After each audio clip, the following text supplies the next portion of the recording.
Hey Cancer, happy May. I hope you guys had a really good April. Today we're going to go into your May 2018 forecast. As you guys already know, I also offer an extended reading. You can access that in the Vimeo link in the description box below. Also in the description box, you will see a timestamp next to the word summary. If you guys would prefer to watch the summary because you are on the go ahead and click on that timestamp. It'll take you to the end of the video where they will just be the highlights of what we talk about here today. So with that, let's go ahead and get started with the May 2018 forecast. So I think there's going to be a little bit of a struggle in May. And I think it's going to be because you guys want to detach yourself basically detach yourself from something that you feel stuck to. And you have mixed feelings about it, but there is something that you guys want to separate yourselves from. And the reason why you have mixed feelings about it is because this thing, whatever it is that you're trying to separate yourself from, has kind of been there for you. It's been your crutch. It's been something, that's just been your crutch. It's always been there for you. And so you have mixed feelings for that reason. It's like, well, it's always been there. And then also you feel like if you do separate yourself from whatever it is, that you may never see it again. And of course, there are some feelings of missing and loss associated with that.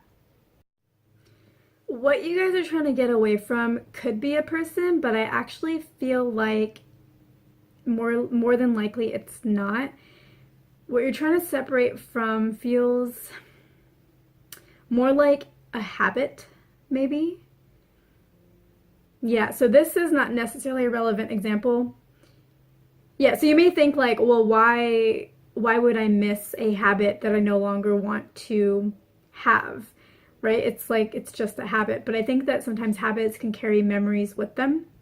And there can be, like, even if a habit isn't really the best habit, there can be, like, everything has duality. And so nothing is ever fully bad and nothing is ever fully good. And so even though maybe the habit wasn't very good, there are, like, nice aspects to it that you can appreciate.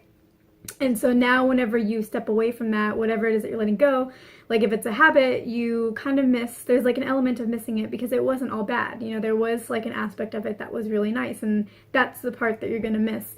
And I was going to give you guys an example, I'll still give it to you guys. It may not necessarily be the right example or necessarily a relevant example, but it's like people who are smokers, when they want to quit, there are a lot of memories associated with smoking. So like, a lot of times smoking can be a social event, and so you tend to get to know your smoker friends.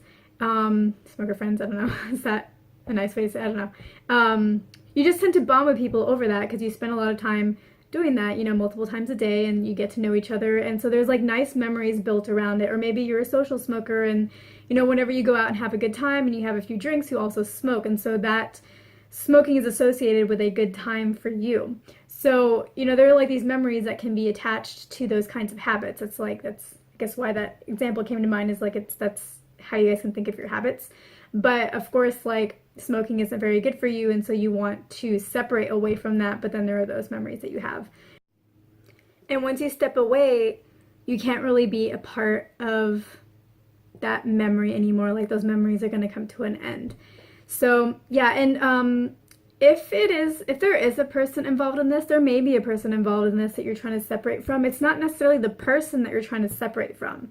Like, the person could be just fine. I think if it is a person that you're trying to separate from, it is actually still a habit. It's still a habit that involves that person. Like, maybe you go to that person and that person is like your crutch, and it's your habit to go to them as your crutch in some way. And so when you separate, it's not that you don't like the person, it's not that you want to leave the person, it's that you want to cut off that habit of using them as a crutch. And of course, again, with that, there will be feelings of missing that person because the person is a good person, but you feel like you need to stop having these bad habits of using that person in that way. I think a lot of May will be you guys dealing with that separation and the mixed feelings that come with it. I want to say though that, is this the right saying? You can have your cake and eat it too. So I want to say that there is a balance that can be achieved here. So if we take the example of smoking, like, yeah, maybe you can't be out there with them because it tempts you too much and you would fall back into the same habits, but you can still talk to them when they're not out there smoking. You talk to them in the office or wherever it is that you hang out with without these people. I don't know if you guys actually have this as an example, but I'm just saying, like, if it was an example, you can still have relationships with them, just not in the same way. And if it involves a person that you are trying to separate from because you know that you're just using them as a crutch and you keep falling into the same patterns and it's not helping you, you can still hang out with that person. It's just that maybe you won't hang out with them in the same way. Like if you tend to go to them every time there's a problem and it's in a one-on-one situation, don't do that anymore. Like you can still hang out with them, but hang out with them in a group situation, maybe hang out with them in a public setting where you're less likely to talk about your problems and use them as a crutch and are more likely to, like, it creates like a feeling of separation, so you don't share as much. And I mean, sharing is fine, but like, so you don't share in a way to where you are reinforcing old habits, but you still get to hang out with them and spend time with them and make them feel like they are still an important part of your life. So yeah, like there is a balance that can be achieved here. So I just want you guys to know that. So there probably will still be some mixed feelings because it's not the same kind of relationship that you had with whatever this habit is, but, or the memories that come with the habit, but like this is one of those situations where balance can be achieved. And I think you guys also worry about separating because there is a little bit of a fear of letting go that you guys are feeling. And yeah, like that makes sense because like sometimes, I mean, it can be scary to go cold turkey on something and because you don't know where you're going to land. You don't know, you've always had something to catch your fall, and now it feels like you don't. It feels like you don't. The thing is that you won't really fall, but it feels that way, and it feels like you're gonna fall or you might fall, and if that should happen, there's no one to catch you. And I think you guys are really hoping that there's going to be happy resolution to all of this and that you guys are going to feel good and better and free. And I'm not feeling like you guys want to feel free, but I do feel like this is like one of the last final pieces that you guys need to let go of, like the last shackle you need to drop that has been there. That's like, it's still there, and this is like the last one before you guys are fully free.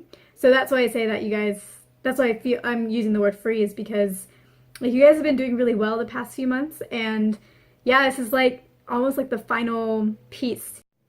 And in the extended reading, we'll go into more of the logistics of how you guys can let go of what you guys are wanting to let go of, like what you guys are wanting to separate from, because I think there might still be some confusion on exactly how you guys can do that. And then we'll also go into like how we can put some safeguards into place so that should you guys fall, like you don't revert back to your old patterns and you continue moving forward in the direction that you want to with regards to this crutch or this habit that you guys are trying to move away from. So yeah, we'll cover that in the extended. And yeah, this basically concludes the YouTube portion of this video. If you guys liked it, please go ahead and hit the like button and also share it with any of your Cancer friends who you think this could really benefit. And if you like this channel, go ahead and hit subscribe. And yeah, if you guys are interested in the extended, then I will catch you in that video. And this video right now on YouTube is going to keep going, and that's because I'm going to be doing the summary portion of this video where I'm just going to go into the highlights. So if you watch until this point, I'm not going to be presenting any new information. So thank you guys very much for watching, and I will catch you guys either in the extended or on my next video on YouTube. Hey Cancers, welcome to the summary portion of the May 2018 video where we're going to go into the highlights of what's going to be going on for you guys this month. So what I see for you guys for May of 2018 is I see that you guys are really wanting to separate away from something. I think that something is a habit. It could involve a person that maybe you have the habit of going to and using them as an emotional crutch. Every time you have a problem, you just go right to them. But it could be just a habit in general that you guys tend to have. And you're trying to separate yourself away from that habit and not fall into those same patterns and become more independent. And you guys have mixed feelings around this. You have mixed feelings around this separation. And the reason why is because even though it was a habit that does not serve you, all things have duality, and so there is good and bad to everything. And so even if something is a bad habit, there are good aspects to it. And like in the case of the friend, like maybe, yeah, you always use them as a crutch and that didn't really help you, maybe didn't even help them, but you really enjoyed those memories. And then I use the example of like people who want to quit smoking. Sometimes it's hard to get away from the social aspect of that because they tend to go out together and make friendships that way while they're all out smoking and have conversations. And then, there are memories associated with that. Or even if you are just a social smoker and you go out drinking and then every time you drink you have a smoke, like you're out having fun and then you smoke, and so there is good memories associated with that habit. So yeah, there's like a kind of mixed feelings that you guys have around separating. You guys want to, but then there are also these nice memories, and you also fear that if you move on, you will forever have to let go of those good memories and they will be gone for forever. And the thing that I wanted to tell you guys is that it doesn't have to be gone forever. There is a way to balance this. You can still have those relationships with your smoking friends, for example, if that's the case, where instead of talking to them out there, you talk to them in the office building, you talk to them in other friendship situations. If you guys have a friend that you tend to use as an emotional crutch, maybe don't hang out with them one-on-one if that's when you tend to go to them with your problems. Maybe instead hang out with them in a public place where you're less likely to share your innermost thoughts and feelings, or hang out with them in a group to where you normally wouldn't tell anybody else your problems. It's just that one person, and now because they're all around there, you won't tell that person your problems either. So there is a way to have balance in this and not have to give up on one thing just for another. And one of the really great things about this month, I know it doesn't sound so great right now, but one of the things that I'm really happy about is one of the things that you guys really want out of this month is you want to have a happy ending to this situation, and also like you want to get this resolved, and that's because this is like the final shackle you guys need to release for your personal freedom. I'm not saying that you guys haven't felt free, but like I feel like this is like the last thing you guys need to let go of, and so you want this to go well. And we will cover in the extended how you guys can separate from this habit that you're trying to leave. Like I think that there may be some you guys may not be entirely sure how to do it. And then also, like, I guess one of the things that you guys are worried about is, will you guys fall? You have no safety net now. Once you remove that habit, that's it. And I don't think you guys will fall, but we will also go into like how we can put some safeguards in place for you guys so that should you fall, like you're not going to revert back to your old patterns. Like you're still going to keep moving forward. Yeah, so like that's pretty exciting. So that concludes the summary portion of this video. If you guys are interested in the extended, of course, go ahead and click on the link below, and I will see you there. If not, then I will see you in the next video. If you guys like this video, please share it with any cancers you know who you think this would help. If you guys like this video, again, please like it and then like hit the like button. And if you like this channel, go ahead and hit subscribe. And yeah, I will catch you guys in the extended or my next video on YouTube.